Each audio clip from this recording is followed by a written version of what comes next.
السلام عليكم، اش اخباركم؟ هانيه نتمنى تكونوا بخير على خير.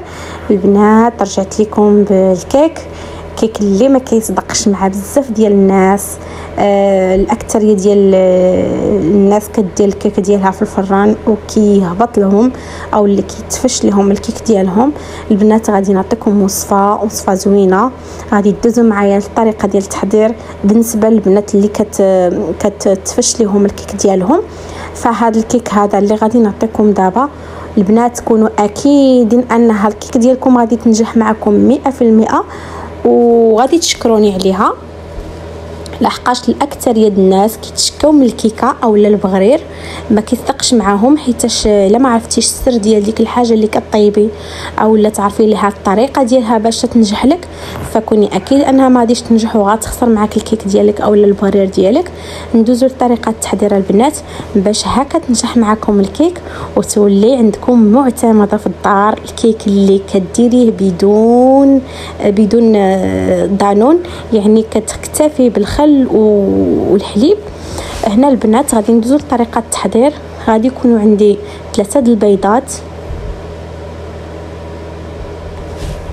وغادي نطربوهم مزيان بشكل جيد حتى ينسجموا معنا كاملين، وغادي يتخلطوا وحتى تحسوا بالبيض ديالكم تخلط ما بقاش مكتل. هنايا غادي نحاول نطرب البيض حتى نحسوا بالبيض انه تطرب مزيان، يعني يكون مخلط، تحسي به مخلط. عاد كنزيدوا واحد المعلقه كبيره ديال الخل على الحليب وكنخليوه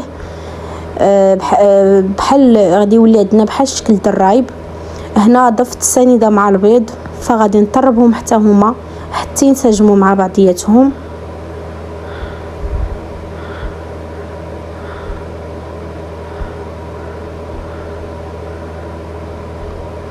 نتوما كتطربوا وانتوما كتلاحظوا ان الخليط كيندمج او لا كيتخلط مع بعضياتهم، حيت الاساس عندنا انه البيض مع السكر خصهم يتخلطوا بطريقه جيده ويتطربوا مزيان كما كتشوفوا معايا. انه عندي انا طرب يدوي، فاللي عندها المكسور او لا طرب كهربائي فيمكن ليها تستعملوا يعني في هذه المواد السائله. هنا غادي ندوزو نضيفوا واحد نصف كاس ديال الزيت تدريجيا، وغادي نضيفوا النصف التالي، فما ضفتش الكاس كامل في الدفعه الاولى، قسمته على جوج. غادي نحاولوا نطربوا المكونات مع بعضها حتى كينسجموا مع بعضياتهم. ملي كنشوفوا الخليط انه رجع كريمي كيف ما كتشوفوا معايا، يعني درت معكم كل شيء تدريجيا باش ما تغلطوا في حتى شي حاجه، وغادي يجيكم الشرح نداير مبسط. وعندي 4 كاس ديال الماء اولا نصف كاس ديال الماء على حسب انت اللي بغيتي، يعني تقدري تضيفي نصف كاس اولا ربع كاس. هنا غادي نخلط السوائل ديالنا، يعني من بعد فاش تشوفيه كريمي كتزيدي الماء كيرجع سائل، وكنهزو الكاس اللي ضفنا فيه الخل هكا كيكون مكتل بحال الشكل ديال الرايب.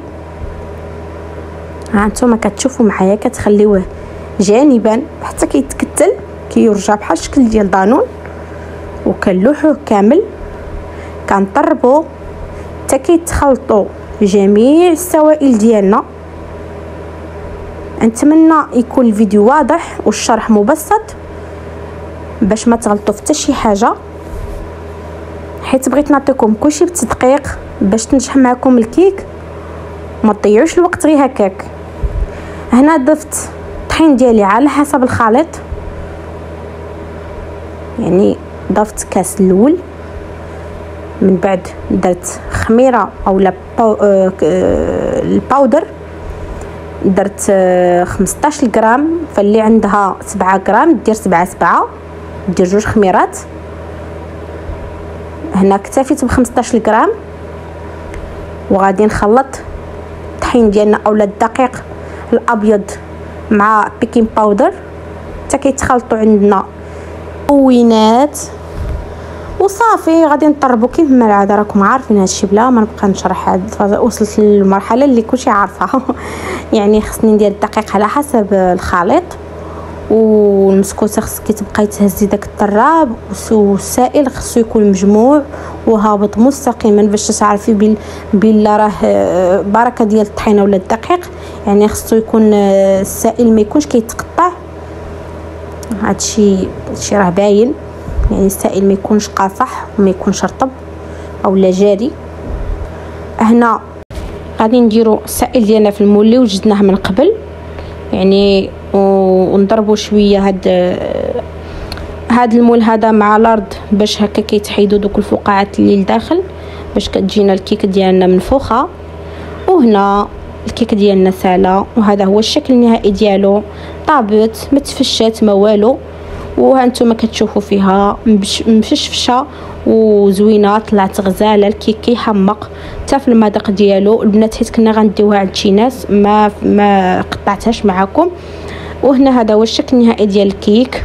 نتمنى الاعجاب ديالكم وتشاركوا معنا الفيديو، وما تنسوش لي لايك ولي جيم والمشاركه في القناه. تهلاو لي في ريوسكم. الى الفيديو المقبل ان شاء الله. بسلام عليكم.